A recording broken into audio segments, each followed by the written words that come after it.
আমরা এখন চলে এসেছি ভাঙা তাজপুরে। হ্যাঁ, এর আগেরটাই গেছিলাম, আর ওটাও তাজপুর ছিল, এটাও তাজপুর।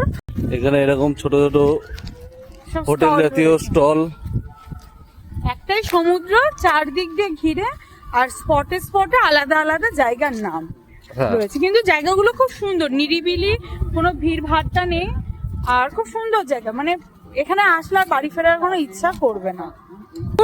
এদিকে সমুদ্র, আর এদিকে গাছ রয়েছে, আর ওইদিকে যতদূর সম্ভব ঝাউবন। আর এখানে খুব সুন্দর সুন্দর ছবি তোলার স্পট রয়েছে। জায়গাটা খুবই সুন্দর, কিন্তু এদিকে জায়গাটা খুব নিরিবিলি, কিন্তু খুব সুন্দর। আর এই যে সমুদ্রটা দেখছো পুরোটা ঘুরে ওই তাজপুর আমরা যেই সমুদ্রে গেছিলাম ওটাই, মানে চারদিক দিয়ে রয়েছে।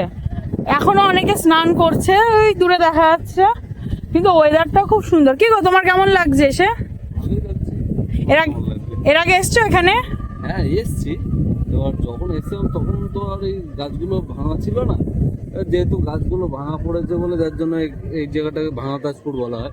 হয়েছে মাঝখানে আয়লা ঝড় বা ওরম কি যেটা হয়েছিল, তখন গাছগুলো ভাঙা পড়েছিল এখানে, এই জন্য এখানে ভাঙা তাজপুর নাম করে দিয়েছে। তোমরা যদি আসো, আমি মাস্ট বি বলবো এখানে ট্রাই করো, ঘুরতে আসার অবশ্যই ট্রাই করো।